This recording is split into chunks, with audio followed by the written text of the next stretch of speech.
Bihar news में स्वागत है आपका दोस्तों। मैं हूं फिरदौस गनी और आप देख रहे हैं केडीबी लाइव। दोस्तों आज हो चुका है 6 मार्च 2024। तो आज की पूरे बिहार की टॉप न्यूज लेकर आए हैं आपके लिए। दोस्तों वीडियो शुरू करने से पहले आपको बता दूं कि केडीबी लाइव का ऐप आ चुका है। आप इस ऐप के माध्यम से पूरे बिहार की खबरों को देख सकते हैं। अगर आप इसी तरह बिहार की खबरों को देखना चाहते हैं और बिहार की खबरों से रूबरू रहना चाहते हैं तो आप अभी केडीबी लाइव ऐप को डाउनलोड कर लीजिए और ये ऐप आपको प्ले स्टोर में मिल जाएगा। प्ले स्टोर में जाएंगे, वहां पर सर्च करेंगे केडीबी लाइव, आ जाएगा, उसको इंस्टॉल कर लेंगे। इंस्टॉल करने के बाद उसमें अकाउंट बना लेंगे। अकाउंट बनाने से आपको फायदा ये होगा कि आप खुद से भी खबरों को पोस्ट कर सकते हैं इस ऐप में। तो आप अभी जाइए प्ले स्टोर पर, सर्च कीजिए केडीबी लाइव, आ जाएगा, उसको इंस्टॉल कीजिए और अपना अकाउंट बना दीजिए और दूसरे की खबरों को देखिए और खुद से भी खबरों को पोस्ट करें। चलते हैं फिर आज की खबरों की ओर। तो आज सबसे पहले बात करेंगे बिहार न्यूज की शुरुआत आज टॉप हेडलाइन के साथ करते हैं। तो बात करते हैं कि लालू प्रसाद यादव पंजीकृत अपराधी, मानसिक स्थिति गड़बड़ा गई है। सम्राट चौधरी का आरजेडी प्रमुख पर बड़ा हमला। नीतीश ने दाखिल किया अपना नामांकन, मोदी का परिवार कैंपन को नीतीश का समर्थन। आज पीएम मोदी का बिहार दौरा। के पाठक ने जाते जाते दिया एक और ऑर्डर, शिक्षकों की उड़ी नींद। बेफिक्र है सीएम नीतीश, चिराग कुशवाहा की बड़ी बेचैनी। एमएलसी चुनाव के लिए आज नामांकन दाखिल करेंगे सीएम नीतीश। राबड़ी समेत इनका खत्म हो रहा है कार्यकाल। तेजस्वी यादव की महारैली के बाद राजनीतिक तेज, नीतीश कुमार की जेडीयू भी एक्टिव। शिक्षक नियुक्ति पर दे दिया नया बयान। लालू ने की मोदी पर टिप्पणी तो लाल हुए भाजपा नेता। नीतीश के आने से फंसा पेंच, सीट शेयरिंग पर चिराग पासवान की पार्टी ने दी प्रतिक्रिया। अब सरकार इन किसानों को नहीं देगी पीएम सम्मान निधि योजना की राशि। कौन से किसानों को, आगे आपको बताएंगे विस्तार से। अमित शाह के बिहार दौरे का सियासी मायने समझे, ओबीसी वोट बैंक को साधेंगे। बिहार के इस युवा वैज्ञानिक के साथ नासा जाएगी भारतीय बच्चों की टीम, मिलेगा चंद्रमा मिशन पर काम करने का मौका। रजिस्ट्री के नियमों में हुआ बड़ा बदलाव, अब पावर ऑफ अटॉर्नी वाले भी बेच सकेंगी जमीन। बिहार के बड़े सरकारी अस्पताल जेएलएमसीएच की जानलेवा लापरवाही, मरीज के पेट में छोड़ा बैंडेज, केस दायर। 13 साल के बच्चे को दिल का दौरा पड़ने से डॉक्टर भी हैरान, कहा छोटे बच्चे को हार्ट अटैक। 2025 तक बिहार के क्लाइमेट में होगा बड़ा चेंज, कितना बढ़ेगा टेम्परेचर, जीवन पर क्या पड़ेगा असर, आगे आपको बताएंगे विस्तार से। छपरा में वित्त मंत्री निर्मला सीतारमण 61,000 से अधिक लाभार्थियों में बांटेगी लोन। सोशल मीडिया पर ट्रेंड हुआ मोदी का परिवार, यूजर्स ने इस अंदाज में कही मन की बात। नालंदा में स्कूली बैग से 37 बोतल विदेशी शराब पुलिस ने किया बरामद, तस्कर को मौके से किया गिरफ्तार। 7 मार्च को इंग्लैंड जाएंगे सीएम नीतीश, कार्यक्रम हो गया है फिक्स। दोस्तों अब बात करेंगे विस्तार से। तो बात करते हैं कि नेता प्रतिपक्ष तेजस्वी यादव ने सोमवार को कहा कि 3 मार्च को पटना के गांधी मैदान में जन विश्वास रैली के जरिए मोहब्बतों और फिर उम्मीदों का जन सैलाब ला करके आपने एक नया इतिहास रच डाला है। ऐसा लगा मानो पूरा बिहार ही गांधी मैदान में उपस्थित होकर के नए बिहार का नया अध्याय लिखने का समर्पित और आतुर हो। उन्होंने कहा कि 22 फरवरी को ही पटना के गांधी मैदान में रैली करने का निर्णय लिया गया। मात्र 8 से 9 दिनों की तैयारी, खराब मौसम तथा 15 घंटों की लगातार बारिश के बावजूद भी आपने पूर्व के सभी रिकॉर्ड ध्वस्त करके नया इतिहास लिख डाला है। तेजस्वी यादव ने आगे कहा कि गांधी मैदान में जितनी संख्या थी उतनी ही बाहर सड़कों और फिर जाम में फंसी गाड़ियों में थी। इतने कम समय में इतनी बड़ी रैली का आयोजन अद्भुत, आश्चर्यजनक और अद्वितीय और अकल्पनीय है। दोस्तों सुप्रीम कोर्ट ने एक बहुत बड़ा फैसला सुनाते हुए कहा कि रिश्वतखोरी जैसे मामलों में सांसदों और विधायकों को अभियोजन से कोई भी राहत नहीं मिलेगी। सुप्रीम कोर्ट ऑफ इंडिया के चीफ जस्टिस DY चंद्रचूड़ की पीठ ने स्पष्ट तौर पर कहा कि सांसदों और विधायकों को सदन में वोट डालने या फिर भाषण देने के लिए रिश्वत लेने के मामले में अभियोजन से छूट नहीं होती है। इसको प्रधानमंत्री नरेंद्र मोदी ने सोशल मीडिया पर अपनी प्रतिक्रिया देते हुए कहा कि सुप्रीम कोर्ट का एक महान निर्णय लिया है जो स्वच्छ राजनीति सुनिश्चित करेगा और सिस्टम में लोगों का विश्वास गहरा करेगा। अब सुप्रीम कोर्ट के इस फैसले के बाद पीएम मोदी के समर्थन ने नेताओं की टेंशन भी बढ़ा दी है, जब खास तौर पर बिहार में इसको लेकर के काफी ज्यादा गहमागहमी है। दोस्तों बीजेपी की तरफ से जारी पहली लिस्ट में भोजपुरी पावर स्टार पवन सिंह का भी नाम शामिल था। जब पवन सिंह को आसनसोल से टिकट मिला था, लेकिन उन्होंने वहां से चुनाव लड़ने से इनकार कर दिया। पवन सिंह के ऐसा करने के पीछे कई वजह बताई जा रही है। जब जानकारों का कहना है कि ऐसा उन्होंने इसलिए किया क्योंकि वे अपने घर आरा से चुनाव लड़ना चाहते थे। इसके अलावा जिस सीट के लिए उनका नाम घोषित हुआ था उस सीट से टीएमसी के तरफ से शत्रुघ्न सिन्हा के नाम की चर्चा थी। शत्रुघ्न सिन्हा वहाँ से मौजूदा सांसद भी है। जब पवन सिंह शत्रुघ्न सिन्हा को अपना आदर्श मानते हैं और पश्चिम बंगाल में टीएमसी की पॉपुलैरिटी किसी से छिपी हुई नहीं है। दोस्तों प्रधानमंत्री नरेंद्र मोदी आज बिहार के बेतिया दौरे पर आ रहे हैं। जब बेतिया में पीएम मोदी बिहार को 2 वंदे भारत ट्रेनों की सौगात देंगे, एक पटना से अयोध्या जबकि दूसरी वंदे भारत ट्रेन का पटना से जलपाईगुड़ी के बीच होगा। यह सीमांचल के लोगों को इसका सबसे ज्यादा अधिक लाभ मिलेगा। इस ट्रेन का मंगलवार की सुबह ट्रायल शुरू कर दिया गया। जब कटिहार रेल मंडल के न्यू जलपाईगुड़ी से पटना के बीच वंदे भारत ट्रेन के परिचालन को लेकर के ये ट्रायल की गई है। न्यू जलपाईगुड़ी से वंदे भारत ट्रेन की अत्याधुनिक रेक कटिहार पहुंची। ये ट्रेन न्यू जलपाईगुड़ी पटना के बीच किशनगंज, बारसुई, कटिहार, नवगछिया, खगड़िया, बेगूसराय, बरौनी के रास्ते पटना तक जाएगी। न्यू जलपाईगुड़ी से ये ट्रेन सुबह 5:15 पर खुलेगी और किशनगंज 6:15 पर पहुंचेगी। 2 मिनट ठहराव के बाद ये ट्रेन 6:17 पर किशनगंज से खुल करके करीब सुबह 7:45 पर कटिहार पहुंचेगी और फिर 7:50 पर कटिहार से खुल करके नवगछिया, खगड़िया, बेगूसराय, मोकामा और बख्तियारपुर में ठहराव के बाद दोपहर करीब 12:10 पर पटना पहुंच जाएगी। दोस्तों बिहार के डिप्टी सीएम सम्राट चौधरी ने आरजेडी सुप्रीमो लालू प्रसाद यादव पर बड़ा हमला बोला है। सोमवार को एक निजी चैनल के साथ बातचीत करने के दौरान सम्राट चौधरी ने कहा कि लालू यादव जेल में रहने वाले पंजीकृत अपराधी हैं। इन्हें केवल अपना परिवार दिखता है। प्रधानमंत्री नरेंद्र मोदी का परिवार पूरा देश है। बिहार के डिप्टी सीएम के पद से बेटा हट गया तो फिर लालू की मानसिक स्थिति गड़बड़ा गई है। जब आपको बता दूं कि रविवार को आरजेडी प्रमुख लालू प्रसाद यादव ने पटना के गांधी मैदान में एक रैली को संबोधित करते हुए प्रधानमंत्री नरेंद्र मोदी पर अपना परिवार न होने को लेकर के कटाक्ष किया था। सम्राट चौधरी ने आरोप लगाते हुए कहा कि देश में राम विरोधी लालू प्रसाद यादव है। राम भगवान का मंदिर नहीं बने इसका सबसे बड़ा कोई विरोधी है तो वे लालू प्रसाद यादव है। लालू प्रसाद यादव राम विरोधी हैं। भारतीय जनता पार्टी पूरा परिवार है और फिर आज हम लोगों ने लिखा मोदी का परिवार हम है। उन्होंने कहा कि लालू प्रसाद यादव 90 के चुनाव से पहले कहते थे कि रानी के पेट से राजा पैदा नहीं होता है। आज सिर्फ राजा ही पैदा कर रहे हैं और लोकतंत्र का हत्या कर रहे हैं। जब वे लोग गलत फहमी में हैं। जब इसका पूरा परिवार हार गया था तभी सम्राट चौधरी जीत करके आया था और राजद के लोग जिस सीट पर लड़ने के लिए कहेंगे उस पर लड़ने के लिए तैयार हूं। आपको बता दें कि प्रधानमंत्री नरेंद्र मोदी ने लालू के आरोप पर पलटवार करते हुए कहा था कि भ्रष्टाचार, परिवारवाद और तुष्टिकरण में आकंठ डूबे इंडिया गठबंधन के नेता बौखलाते जा रहे हैं। उन्होंने तेलंगाना में एक रैली को संबोधित करते हुए कहा कि मैं उनके परिवारवाद पर सवाल उठाता हूं तो फिर इनके लोगों ने अब बोलना शुरू कर दिया है कि मोदी का कोई परिवार नहीं है। मैं इनसे कहना चाहता हूं कि 140 करोड़ देशवासी ही मेरा परिवार है, जिसका कोई नहीं है वे भी मोदी ही किए हैं और मोदी उनका है। मेरा भारत परिवार है। दोस्तों के पाठक के बिहार से चले जाने से जाते जाते के पाठक ने एक ऐसा आदेश दे दिया है जिससे बिहार के शिक्षकों में खलबली मच गई है। आपको बता दूं कि बिहार शिक्षा विभाग के अफसरों की ओर से सभी 38 जिलों में विद्यालय का निरीक्षण अभियान तेज कर दिया गया है। जहाँ शिक्षा विभाग के अपर मुख्य सचिव के पाठक के निर्देश पर हर एक जिले में मुख्यालय स्तर के अफसरों को निरीक्षण में तैनाती की गई है। अफसरों को यह स्पष्ट आदेश दिया गया है कि बिना सूचना दिए ही विद्यालयों से गैर हाजिर पाए जाने वाले शिक्षकों पर तत्काल कार्रवाई सुनिश्चित करें। कोचिंग संस्थानों में पढ़ाने वाले शिक्षकों पर भी कार्रवाई करें। इसके लिए ऐसे शिक्षक चिन्हित किए जाएं जहां विद्यालयों के निरीक्षण में जिला शिक्षा अधिकारी और फिर क्षेत्रीय शिक्षा उप निदेशक समेत जिला कार्यक्रम पदाधिकारी भी लाए गए हैं। शिक्षा विभाग के मुताबिक विद्यालय में निरीक्षण नियमित जारी रहेगा। इस संबंध में पहले से ही विभाग द्वारा सभी जिला अधिकारियों एवं विकास आयुक्तों को निर्देश दिया गया है। आदेश में साफ साफ कहा गया है कि अगर आपके जिले में भगोड़े अध्यापक पकड़े जाते हैं तो फिर उन्हें तुरंत निलंबित करके हुए विभागीय कार्रवाई करने का निर्देश जिला पदाधिकारी को दें।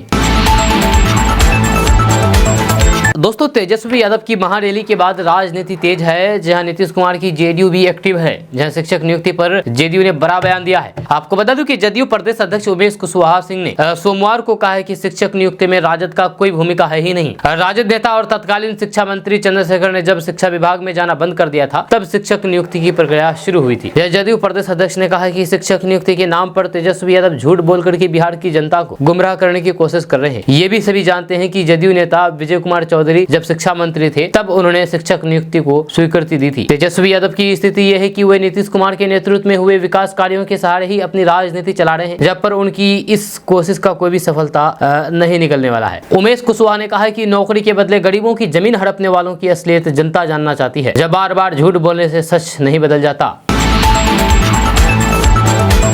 दोस्तों लालू प्रसाद यादव 3 मार्च को प्रधानमंत्री नरेंद्र मोदी पर जो टिप्पणी की थी, अब उसको लेकर के भाजपा में खलबली मच गई है। आपको बता दूं कि लालू प्रसाद यादव द्वारा जब प्रधानमंत्री नरेंद्र मोदी पर परिवारवाद को लेकर के टिप्पणी हुई, तो भाजपा नेताओं ने इसकी तीखा विरोध किया है और कहा है कि मैं मोदी का परिवार हूं। दरअसल लालू प्रसाद यादव ने बिहार में जन विश्वास महारैली के दौरान मोदी द्वारा परिवारवाद को लेकर की जाने वाली टिप्पणियों पर अपनी तीखी प्रतिक्रिया जताई है और कहा है कि आपका तो कोई परिवार नहीं है और आप हिंदू भी नहीं है। इसके बाद भाजपा नेताओं ने सोशल मीडिया एक्स पर लालू प्रसाद यादव की टिप्पणी के जवाब में अभियान चलाया है कि मैं मोदी का परिवार हूं। भाजपा नेता कपिल मिश्रा ने एक्स पर लिखा है कि लालू यादव जी का बयान हताशा, निराशा और मानसिक तनाव का लक्षण है। प्रधानमंत्री जी का परिवार देश की 140 करोड़ जनता है। जब लालू, सोनिया, शरद पवार, फारूक अब्दुल्ला जैसे नेता अपनी पत्नी, बेटे बेटियों के लिए राजनीति करते हैं, तब मोदी जी देश के बेटे बेटियों के लिए काम करते हैं। लालू यादव की मानसिक तनाव का इलाज बिहार की जनता जनादेश के झटकों से करेगी। भाजपा नेता प्रवेश वर्मा ने इस मुद्दे पर एक्स पर लिखा है कि इंडिया अलायंस द्वारा पीएम को लेकर के जो टिप्पणी की गई है, जब उससे बहुत दुखी हूं। जब लालू यादव ने जो टिप्पणी की है वह निंदनीय है। इस बयान से सिर्फ बीजेपी नहीं बल्कि सारा देश दुखी है। आज सभी लोग पीएम मोदी को अपना परिवार मानते हैं। पूरा देश तैयार बैठा है 2024 में जवाब देने के लिए।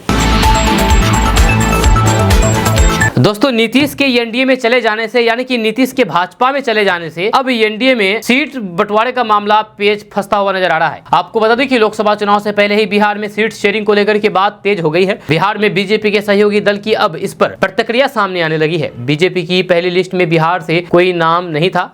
ऐसे में एनडीए की भी सीट शेयरिंग को लेकर के एलजेपी रामविलास की प्रतिक्रिया सामने आई है। जब सोमवार को पार्टी के मुख्य प्रवक्ता विनीत सिंह ने कहा कि हम सीट शेयरिंग पर बात कर रहे हैं, बस एक हफ्ते की बात है, इसके बाद बिहार एनडीए में सीट बंटवारे को लेकर के सब कुछ क्लियर हो जाएगा। उन्होंने कहा कि हम बिहार की सभी सीटों पर तैयारी कर रहे हैं। 2019 लोकसभा चुनाव में हमने 6 सीट पर चुनाव लड़ा और सभी पर जीत हासिल की थी, इसीलिए हमारी उन सीटों पर दावेदारी मजबूत है। उन्होंने ये भी कहा कि एनडीए की सबसे बड़ी पार्टी बीजेपी को इस बात से हम लोगों ने अवगत करा दिया है। वहीं पर नीतीश कुमार की एनडीए में वापसी से सीट शेयरिंग में पेच फंस गया है। जब बिहार में लोकसभा की 40 सीटें हैं, एनडीए में 6 दल है, बीजेपी मुख्य पार्टी है, तो फिर साथ में जेडीयू के अलावा चिराग पासवान की पार्टी, पशुपति पारस की पार्टी, जीतन राम मांझी और फिर उपेंद्र कुशवाहा भी शामिल है। जब बिहार में प्रधानमंत्री नरेंद्र मोदी की रैली से चिराग पासवान और फिर उपेंद्र कुशवाहा गायब थे। जहां अभी तक बिहार से कोई तस्वीर साफ नहीं है। 1 महीने पहले तक सारा फॉर्मूला लगभग निकल गया था, लेकिन जैसे ही नीतीश कुमार वापस एनडीए में आए तो फिर सीट बंटवारे का मामला फिर से उलझ गया है। वहीं पर उपेंद्र कुशवाहा का दावा भी 3 लोकसभा सीटों पर है। उनका कहना है कि 2014 में हमें 3 सीट मिले थे, इस बार भी हमें 3 सीट मिलना चाहिए।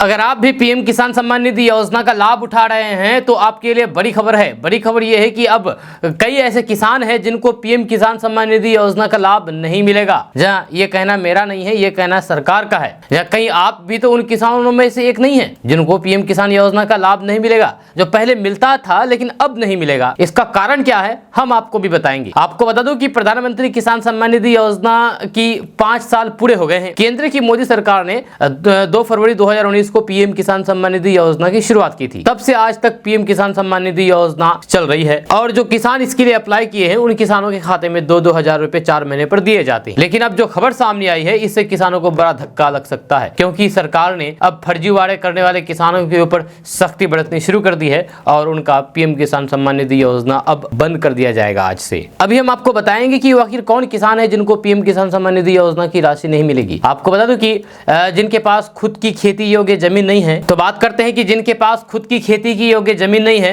अब उनको ये पैसा नहीं मिलेगा। वहीं पर आवेदक की उम्र 1 फरवरी 2019 को 18 साल अगर नहीं हुए हैं तो फिर उनको भी पैसा नहीं मिलेगा। वहीं पर आवेदक संस्थागत भूमि का मालिक होना चाहिए अगर आप लेना चाहते हैं तो पैसा, अगर नहीं है तो फिर नहीं मिलेगा। जब परिवार के आवेदक परिवार के नए सदस्य NRI होनी चाहिए। जिन परिवार के सदस्य संवैधानिक पदों पर आसीन हैं या फिर रहे हैं उनको भी ये लाभ नहीं मिलेगा। जिन परिवार के सदस्य केंद्र अथवा राज्य सरकार के वर्तमान मंत्री या फिर पूर्व में रहे हैं तो उनको भी ये पैसा नहीं मिलेगा। वहीं पर जिन परिवारों का कोई सदस्य जिला परिषद अध्यक्ष, निगम में लोकसभा, राज्यसभा, विधानसभा के वर्तमान या फिर पूर्व सदस्य रहे हैं उनको भी पैसा नहीं मिलेगा। जिन परिवारों का कोई सदस्य केंद्रीय राज्य सरकार की विभाग एवं क्षेत्रीय कार्यालय उपक्रम के पदाधिकारी, कर्मचारी, सरकार के अंतर्गत संलग्न स्वायत्तता प्राप्त संस्थान वर्तमान पूर्व पदाधिकारी एवं कर्मचारी हैं तो उनको भी नहीं मिलेगा। जिन परिवारों का कोई सदस्य सेवानिवृत्त सरकारी कर्मचारी और जिनका मासिक वेतन 10,000 रुपए से अधिक है तो उनको भी नहीं मिलेगा। वहीं पर जिन परिवारों ने इस साल अपना आयकर का भुगतान किया हो तो उनको भी पैसा नहीं मिलेगा। वहीं पर जिन परिवारों का कोई सदस्य चिकित्सक, अभियंता यानी कि डॉक्टर, इंजीनियर, वकील, चार्टर्ड अकाउंटेंट यानी कि CA, उसके बाद आर्किटेक्ट से संबंधित पेशेवर निकाय से संबंधित हो एवं प्रैक्टिस कर रहे हो या फिर प्रैक्टिस करा रहे हो तो उनको भी नहीं मिलेगा। तो अगर आप भी इन कैटेगरी में शामिल हैं तो फिर आपको ये पैसा नहीं मिलेगा। आप ध्यान रखिए इस बात का। दोस्तों आज प्रधानमंत्री नरेंद्र मोदी बिहार आने वाले हैं। जी हाँ, आज प्रधानमंत्री नरेंद्र मोदी बिहार आएंगे। आपको बता दूं कि 2 मार्च को ही प्रधानमंत्री नरेंद्र मोदी बिहार दौरे पर आए थे, लेकिन फिर से आज प्रधानमंत्री नरेंद्र मोदी बिहार दौरे पर आ रहे हैं। वहीं पर 9 मार्च को केंद्रीय गृह मंत्री अमित शाह भी बिहार दौरे पर आने वाले हैं। आपको बता दूं कि लोकसभा चुनाव से पहले बीजेपी के शीर्ष नेताओं का बिहार दौरा जारी है। जब PM मोदी बीते मार्च को बिहार दौरे पर आए थे, जब अब 6 मार्च को दोबारा आएंगे। वहीं दूसरी ओर 9 मार्च को केंद्रीय गृह मंत्री अमित शाह आने वाले हैं। ऐसे में नेताओं के इन दौरे को लेकर के बिहार में हलचल तेज है। न सिर्फ बयानबाजी बल्कि इसके सियासी मायने क्या है इसे भी देखा जा रहा है। यह दरअसल केंद्रीय गृह और फिर सहकारिता मंत्री अमित शाह 9 मार्च को पटना पहुंचेंगे। जब प्रदेश में NDA सरकार बनने के बाद वे पहली बार बिहार आ रहे हैं। अमित शाह अपनी बिहार यात्रा के दौरान पटना के पालीगंज में बीजेपी प्रदेश OBC मोर्चा की ओर से आयोजित OBC महासम्मेलन में बतौर मुख्य अतिथि भाग लेंगे। जब सोमवार को बीजेपी OBC मोर्चा के राष्ट्रीय महामंत्री संगम लाल गुप्ता ने ये जानकारी दी है। आपको बता दूं कि संगम लाल गुप्ता उत्तर प्रदेश में प्रतापगढ़ के सांसद हैं। जहां उन्होंने कहा कि इस महासम्मेलन का उद्देश्य OBC को एकजुट करना है। उन्होंने कहा कि पिछले 10 सालों में मोदी की सरकार ने OBC के सपनों को साकार किया है। उन्होंने कहा कि सरकार ने समाज के पिछड़े पायदान पर खड़े लोगों को मुख्य धारा में लाने की कोशिश की गई है, जिसके लिए राजनीतिक भागीदारी भी बढ़ाई गई है। के पाठक के जाते ही बिहार में शिक्षक बेलगाम हो गए हैं। जहां आपको बता दूं कि पूर्णिया का एक वीडियो वायरल हो रहा है जिसमें के पाठक के जाते ही शिक्षक बेलगाम हो गए हैं। और इस वीडियो में शिक्षक कह रहे हैं कि बनाओ वीडियो मेरा, मैं नहीं डरता किसी से। आपको बता दूं कि बिहार की शिक्षा व्यवस्था में सुधार को लेकर के नीतीश सरकार लगातार नए प्रयोग कर रही है। हाल के दिनों में सरकार ने शिक्षा व्यवस्था में सुधार की जिम्मेदारी तेज तर्रार IAS अधिकारी के पाठक को सौंपी थी, जिन्होंने व्यवस्था को पटरी पर लाने का भरपूर प्रयास किया। खास करके शिक्षकों की मनमानी पर रोक लगाने और फिर स्कूल में पठन पाठन की व्यवस्था में सुधार करने को लेकर के कई नियम लागू किए, जिसका पुरजोर विरोध हुआ। लेकिन उनके केंद्रीय प्रतिनियुक्ति पर जाते ही शिक्षक फिर से पुराने ढर्रे पर लौट आए हैं। एक वीडियो वायरल हो रहा है, ये वीडियो पूर्णिया की है जो तेजी से वायरल हो रहा है। हालांकि इस वीडियो की पुष्टि KDB लाइव नहीं करती है। यह वीडियो पूर्णिया जिले के धमधा प्रखंड क्षेत्र की कुकरण पंचायत की प्राथमिक विद्यालय गमराहा मुशहरी का बताया जा रहा है, जिसमें साफ तौर पर देखा जा रहा है कि सहायक शिक्षक मोदेशर इमाम मुंह में बंदूक चिबाते हुए टेबल पर पैर रख करके आराम फरमा रहे हैं। जब गांव वालों ने उनका वीडियो बनाना शुरू किया तो फिर वे बदतमीजी पर उतर आए, जिसमें साफ तौर पर दिख रहा है कि सहायक शिक्षक मोदेशर इमाम मुंह में तंबाकू चिबाते हुए टेबल पर पैर रख करके आराम फरमा रहे हैं। जब गांव वालों ने उनका वीडियो बनाना शुरू किया तो फिर वे बदतमीजी पर उतर आए। जब वीडियो में साफ सुनाई दे रहा है कि गाँव वाले जब उनसे ऐसा नहीं करने की सलाह देते हैं तो फिर वे आग बबूला होता दिख रहा है। वायरल वीडियो में वीडियो बनाने वाले स्थानीय ग्रामीण एवं शिक्षक मोदेशर इमाम के बीच कहासुनी भी हो रही है। ग्रामीणों ने बताया है कि शिक्षक मोदेशर इमाम पिछले करीब 2 साल से इस स्कूल में प्रतिनियुक्त पर है। शिक्षक विद्यालय संचालन के समय में बच्चों की पढ़ाई पर कम ध्यान देते हैं, ज्यादा समय आराम फरमाते रहते हैं। जो वायरल वीडियो की जानकारी मिलने पर जिला शिक्षा पदाधिकारी शिवनाथ रजक ने बताया है कि वीडियो की जानकारी मिली है, प्रखंड शिक्षा पदाधिकारी को जांच करके कार्रवाई का आदेश दिया गया है। दोस्तों बिहार में जमीन रजिस्ट्री नियमावली में किए गए बदलाव में जमीन की खरीद बिक्री की रफ्तार बहुत कम हो गई है। इस नए नियम से सरकार के राजस्व में यानी कि सरकार के टैक्स में भी काफी ज्यादा कमी आई है। लोग रजिस्टर कार्यालय और फिर अंचल कार्यालय में दौड़ लगाने को मजबूर हैं। जमाबंदी जिसके नाम पर है वही रजिस्ट्री करा सकते हैं, लेकिन नए नियम के तहत अब पावर ऑफ अटॉर्नी वाले भी जमीन बेच सकते हैं। रजिस्टर कर रहे एक मुंशी ने बताया है कि नए नियम की वजह से जमीन की रजिस्ट्री में कमी आई है। जहां अब जिसके नाम की जमाबंदी होगी उसी के नाम को बेच सकते हैं। उन्होंने बताया है कि पहले जहां 50 से 60 जमीन की रजिस्ट्री होती थी, वहीं अब 15 से 20 जमीन की ही रजिस्ट्री हो रही है। नए नियम से भूमि विवाद में कमी आएगी। या नए नियम के लागू होने के बाद जिस जमीन की जमाबंदी जिनके नाम पर हो रहेगी, केवल वही उस जमीन की बिक्री कर सकते हैं। यह नए नियम लागू होने से अब उस जमीन की बिक्री दूसरे लोग नहीं कर सकेंगे। ऐसे में भूमि से संबंधित विवाद में कमी आने की संभावना है। यही नहीं, अब जमीन रजिस्ट्री के पहले उससे संबंधित सभी कागजात सही किए जाएंगे। इससे आने वाले भविष्य की भूमि विवाद में कमी आने की उम्मीद है। अब पैतृक जमीन की रजिस्ट्री कराने के लिए बंटवारा अनिवार्य हो गया है। जमीन बेचने के लिए जमाबंदी में नाम दर्ज कराना होगा। दोस्तों अगर आप बीमार पड़ जाते हैं तो आप हॉस्पिटल जाते हैं इलाज करवाने के लिए कि हॉस्पिटल जाएंगे और हम ठीक हो जाएंगे, लेकिन वहीं पर अगर आप हॉस्पिटल जाते हैं अच्छा और वापस आते हैं बीमार होकर के, तो ये मामला कुछ गड़बड़ जरूर होगा। ऐसा ही एक मामला बिहार के बड़े सरकारी हॉस्पिटल JLNMCH में से सामने आया है। यहाँ पर एक लापरवाही का केस सामने आया है। आपको बता दूं कि बिहार के बड़े सरकारी हॉस्पिटल JLNMCH की एक महिला डॉक्टर के विरुद्ध नाथनगर थाना क्षेत्र के लालूचक नरगा की प्रियंका कुमार CGM कोर्ट में नालसी वाद दायर किया है। प्रियंका ने डॉक्टर पर लापरवाही का आरोप लगाया है। जो आरोप है कि ऑपरेशन के दौरान डॉक्टर ने महिला के पेट में बैंडेज छोड़ दिया, जिसका बड़ा खामियाजा मरीज को भुगतना पड़ा। बिहार में स्वास्थ्य सुविधाओं में बड़े बड़े दावे किए जा रहे हैं। इस बीच ये केस सामने आया है। यह उनकी शिकायत है कि 19 फरवरी 2019 को अस्पताल में उनकी सर्जरी करके डिलीवरी हुई थी। डिलीवरी के बाद भी उनके पेट में दर्द और सूजन रहने लगा। कई बार शिकायत के बाद भी डॉक्टर ने उनकी बातों को इग्नोर किया। जब जुलाई में एहसाने पीड़ा के बाद पेट का दूसरे डॉक्टर के यहाँ ऑपरेशन हुआ तो फिर उसमें से कपड़ा और फिर बैंडेज का टुकड़ा मिला। इस वजह से ही उन्हें परेशानी हो रही थी। इस संबंध में उन्होंने कई जगह न्याय की गुहार लगाई। सुनवाई नहीं होने पर कोर्ट की शरण में आना पड़ा।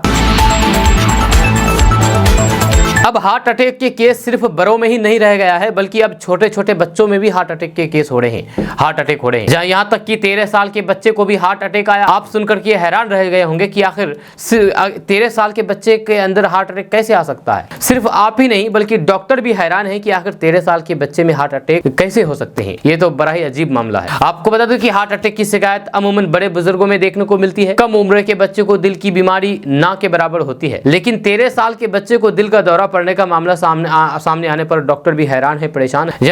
ये मामला कहीं और का नहीं बल्कि बिहार के मुजफ्फरपुर जिला का सामने आया है। मुजफ्फरपुर जिला से बिहार के मुजफ्फरपुर जिला के एक निजी अस्पताल में 13 साल के बच्चे को दिल का दौरा पड़ने का मामला सामने आया। रविवार की देर रात बच्चे को सीने में दर्द की शिकायत हुई। परिवार वाले एक निजी नर्सिंग होम में ले गए। डॉक्टर ने जांच किया तो फिर पाया कि बच्चे को दिल का दौरा पड़ा था। इसके बाद उसे IGIMS रेफर कर दिया गया। बताया जा रहा है कि बच्चे अपने परिवार के साथ आसनसोल से ट्रेन में सफर कर रहा था। रास्ते में अचानक सीने में तेज दर्द होने लगा। ट्रेन मुजफ्फरपुर पहुंची तो फिर उसे इलाज के लिए अस्पताल में भर्ती कराया गया। आज बच्चे की IGIMS में एंजियोग्राफी की जाएगी। जब बच्चे के पिता मुजफ्फरपुर में ही जॉब करते हैं।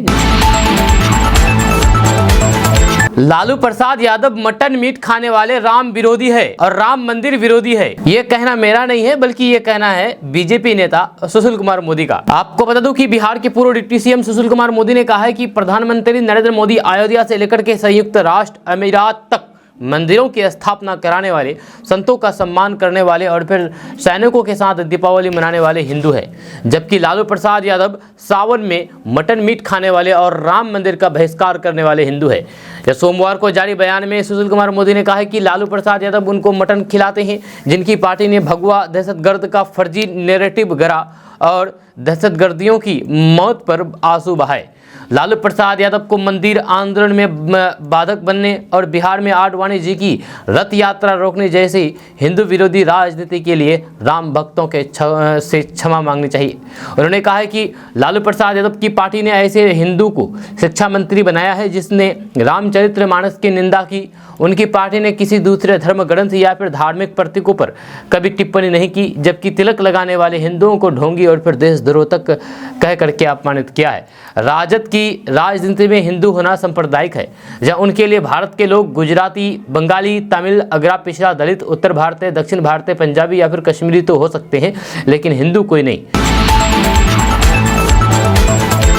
दोस्तों 2025 तक बिहार के क्लाइमेट में बड़ा चेंज होने वाला है। जहाँ आपको बता दें कि अगले 26 वर्षों में 2025 तक बिहार का न्यूनतम और फिर अधिकतम तापमान सामान्य से 2 डिग्री तक बढ़ जाएगा। इसका सीधा असर जनजीवन पर पड़ेगा, जैसे मानव, पशु, पक्षी और फिर जल स्रोत प्रभावित होंगे।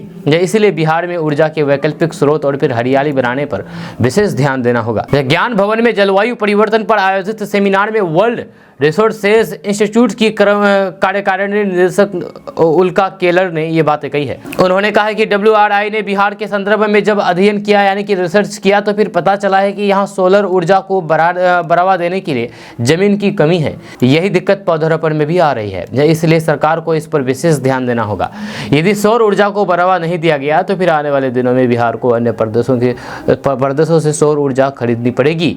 ऐसा अनुमान है कि साल 2050 तक बिहार में न्यूनतम और अधिकतम तापमान में 2 डिग्री की बढ़ोतरी हो सकती है। बताया जाता है कि इसका सीधा असर मानव, पानी और फिर बिजली पर पड़ेगा। इसलिए राज्य सरकार को ऐसे उन्नत किस्म के पौधे लगाने के सुझाव दिए गए हैं जो अधिक तापमान सह सके। उन्होंने कहा है कि हमारे यहाँ ग्रामीण इलाकों में पुराने समय में जो पशु पाले जाते थे अब उसको बढ़ावा देना होगा, क्योंकि अध्ययन यानी कि रिसर्च में ये प्रमाणित हुआ है कि नई नस्ल के पशु अधिक गर्मी बर्दाश्त नहीं कर पा रहे हैं, जबकि पहले के पशुओं में ये क्षमता होती थी। पहले के पशु अधिक गर्मी बर्दाश्त कर लेते थे, लेकिन अभी के पशु में वो कुव्वत नहीं रह गई है कि वो ये चीज़ गर्मी इतना बर्दाश्त कर सके। दोस्तों मुख्यमंत्री नीतीश कुमार इंग्लैंड जाने वाले हैं, जहां 7 मार्च को इंग्लैंड जाएंगे। आपको बता दें कि वहां पर नीतीश कुमार का एक कार्यक्रम होना है, जब बिहार के मुख्यमंत्री नीतीश कुमार इंग्लैंड जाएंगे, जिसके लिए तारीख भी निर्धारित हो गई है। सीएम नीतीश कुमार का लंदन जाने का प्लान काफ़ी दिनों से बन रहा था, लेकिन बिहार के बनते बिगड़ते सियासी हालात फिर बजट सत्र की शुरुआत के कारण तारीख बदल दी गई थी। लेकिन जैसे ही हालात ठीक हुए तो फिर तारीख भी निकल करके सामने आई है। दरअसल पटना में देश की सबसे बड़ी साइंस सिटी 17 एकड़ में बन रही है। साइंस सिटी को वर्ल्ड क्लास का कैसे रूप दिया जाए, इसके लिए मुख्यमंत्री 7 मार्च को इंग्लैंड जा रहे हैं, जहां पर वे साइंस म्यूजियम में देखेंगे। इसके साथ ही वहां पर निवेशकों के साथ ही बैठक करेंगे, जिसकी जानकारी सांसद संजय झा ने दी है। जहां सांसद संजय झा ने कहा है कि मुख्यमंत्री नीतीश कुमार इंग्लैंड दौरे के दौरान वहां निवेशकों के साथ भी लंदन में एक बैठक करेंगे। जो निवेशक बिहार में निवेश करना चाहते हैं, उनका उद्योग यहाँ लगाना चाहते हैं, उनसे भी एक बैठक मुख्यमंत्री नीतीश कुमार की तय है। जहाँ लंदन में मुख्यमंत्री नीतीश कुमार उद्योगपति के साथ भी बैठक करेंगे। काफ़ी लंबे समय बाद मुख्यमंत्री विदेश यात्रा पर रवाना हो रहे हैं। दोस्तों प्रधानमंत्री नरेंद्र मोदी के बयान से वंशवादी पार्टी लपेटे में आ गई है।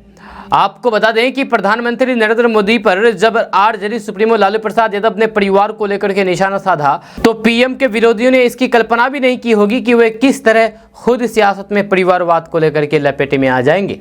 जब पीएम मोदी ने अपने ऊपर हमले को लालू प्रसाद यादव की सत्ता में परिवारवाद की तरफ बखूबी मोड़ दिया है। जब लोकसभा चुनाव से ठीक पहले प्रधानमंत्री नरेंद्र मोदी ने देश को न केवल अपने साथ जोड़ा, बल्कि ये संदेश दे दिया है कि लालू परिवार, लालू यादव, मुलायम सिंह यादव और सोनिया गांधी जैसे नेता किस तरह परिवारवाद की सियासत करके सत्ता की मलाई खाते रहे हैं। जब लालू प्रसाद यादव ने प्रधानमंत्री नरेंद्र मोदी के परिवार को लेकर के आपत्तिजनक टिप्पणी की, तो फिर प्रधानमंत्री नरेंद्र मोदी ने तेलंगाना में भ्रष्टाचार, परिवारवाद और फिर तुष्टिकरण के खिलाफ मोर्चा खोल दिया है। उन्होंने यहाँ बता दिया है कि देश की 140 करोड़ आबादी ही उनका परिवार है। उन्होंने कहा है कि देश की करोड़ों बेटियाँ, माताएं, बहनें, यही मोदी का परिवार है। जहाँ इसके साथ ही उन्होंने कहा कि देश का हर गरीब मेरा परिवार है, जिसका कोई नहीं है वे भी मोदी के हैं और मोदी उनका है। जब वैसे प्रधानमंत्री नरेंद्र मोदी ने लालू प्रसाद, मुलायम सिंह यादव और फिर सोनिया गांधी की वंशवादी राजनीति को लेकर के करारा प्रहार किया है। पीएम मोदी ने जो कहा उसका सीधा मतलब था कि जिस तरह से लालू यादव के भ्रष्टाचार के मामले में फंसने के बाद पत्नी राबड़ी देवी को बिहार का सीएम बना दिया गया है, उसके बाद लालू प्रसाद यादव के दोनों पुत्र तेजस्वी यादव और तेज प्रताप यादव सक्रिय राजनीति में आ गए हैं और पार्टी चलाने लगे हैं। इसके साथ ही तेजस्वी यादव को बिहार का सीएम बनाने की लालू प्रसाद यादव की अति महत्वाकांक्षा के कारण ही नीतीश कुमार को पाला बदलने पर मजबूर होना पड़ा और वे फिर से एनडीए के खेमे में आ गए। मुलायम सिंह यादव ने समाजवादी पार्टी की कमान अखिलेश यादव के हाथ में दी।